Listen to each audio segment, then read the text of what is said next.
नमस्कार दोस्तों, आप सभी का स्वागत है एक नई वीडियो में। क्रोध कौन माने मैं गलत। हम सही हो फिर भी कोई यदि अपने लिए गलत कर दे तो फिर अंदर से उस पर क्रोध आ जाता है, तो एकदम से क्रोध न आए उसके लिए क्या करें। हाँ, लेकिन आप सही होंगे तब न। आप सही हो क्या? आप सही हो ऐसा आपको पता चला? हमें अपना आत्मा कहता है ना कि हम सही हैं। ये तो जब आप ही जज, आप ही वकील और आप ही अभियुक्त, तब फिर आप सच ही हुए ना। आप फिर झूठे बनोगे ही नहीं। सामने वाले को भी ऐसा ही लगता है कि मैं ही सही हूँ। आपको समझ में आता है। लेकिन मुझे पूछना था कि न्याय के लिए चिढ़ना तो अच्छा है ना। जब हम किसी भी चीज़ के लिए खुले तौर पर न्याय होता हुआ देखें तब तो जो प्रकोप हो जाता है क्या वह योग्य है? ऐसा है कि ये क्रोध और चिढ़ ये सभी निर्बलता है, सिर्फ वीकनेस है। पूरे जगत के पास ये निर्बलता है। कोई तुझे डांटे तो तुम उग्र हो जाता है ना। हाँ हाँ, हो जाता हूँ। तो वह निर्बलता कहलाएगी या शक्ति कहलाएगी? लेकिन किसी जगह पर तो क्रोध होना ही चाहिए। नहीं नहीं, क्रोध तो खुद ही निर्बलता है। किसी जगह पर तो क्रोध होना ही चाहिए। ये तो संसारी बात है। ये तो खुद से क्रोध नहीं निकल पाता, इसीलिए ऐसा कहता है कि क्रोध होना ही चाहिए।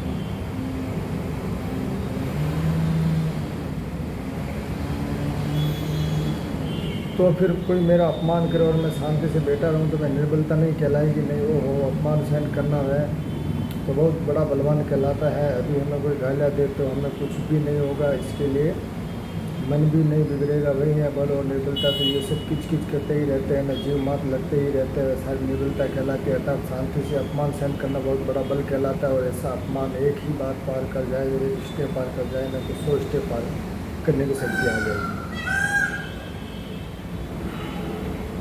आपको समझ में आया ना? सामने वाला यदि बलवान हो तो जीव मात उसके सामने निर्बल तो हो ही जाता है, वह तो उसका स्वाभाविक गुण है। लेकिन यदि कोई निर्बल व्यक्ति आपको छेड़े और तब भी आप उसे कुछ भी नहीं करो तो वह बहुत बड़ा बल कहलाएगा। वास्तव में तो निर्बल का रक्षण करना चाहिए और बलवान का सामना करना चाहिए, जबकि इस कलयुग में ऐसे लोग रहे ही नहीं।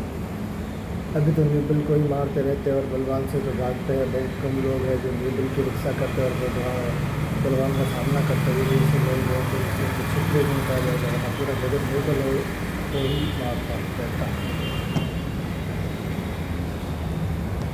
घर जाकर पति अपनी पत्नी पर शूरवीरता दिखाता है। खूंटे से बंधी हुई गाय को मारे तो वह किस ओर जाएगी, और खुली छोड़कर मारे तो भाग जाएगी ना, या फिर सामना करेगी। खुद की शक्ति होने के बावजूद भी मुँह से सामने वाले को तंग नहीं करे, अपने दुश्मन को भी दुखी न करे, बहुत बड़ा बलवान कहलाता है। कोई आप पर गुस्सा करे और आप भी उस पर गुस्सा हो जाओ तो वह क्या वह निर्बलता नहीं कहलाएगी? यानी मेरा क्या कहना है कि ये क्रोध, मान, माया और लोभ ये सभी निर्बलता है। जो बलवान है उससे तो क्रोध करने की जरूरत ही कहाँ रही। लेकिन ये तो क्रोध का जितना ताप है उस ताप से सामने वाले को भस्म करने जाते हैं। जब किसी से क्रोध नहीं है, उसके पास कुछ होगा तो सही न, उसका शील नामक जो चारित्र है उससे जानकर जानवर भी भस्म हो जाता है। बाघ, सिंह, दुश्मन वगैरह पूरी सेना से भी भस्म हो जाती है। अपमान सहना आना चाहिए। अपमान अगर आप एक बार सहन कर लोगे 100 लोगों के सामने या 1000 लोगों के सामने, तो आप सबसे बड़े बलवान हो।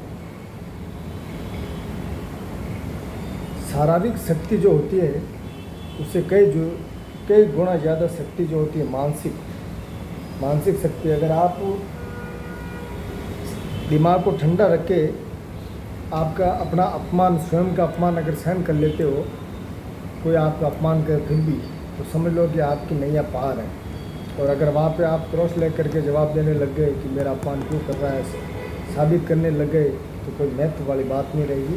इसीलिए इस कहानी का सीधा तौर पे ये उद्देश्य है कि आप अपना अपमान शांतिपूर्वक सह लीजिए, कहीं पे भी मुस्कुरा के टाल दो उसको। ठीक है, आप झगड़ा भी करोगे तो कोई बेनिफिट तो है नहीं। वो अपमान करेगा, वो उसकी नियति है। तो अपना अपमान सहने का जीवन में एक रूल डाल दो। ठीक है, बेवजह अगर कोई अपमानित कर रहा है और आप नहीं हो, कोई दिक्कत वाली बात ही नहीं, आप गलत नहीं हो, तो साबित करने की कोई ज़रूरत नहीं है ऐसे मूर्ख लोगों के सामने। तो बस ये उद्देश्य था आज की इस कहानी का।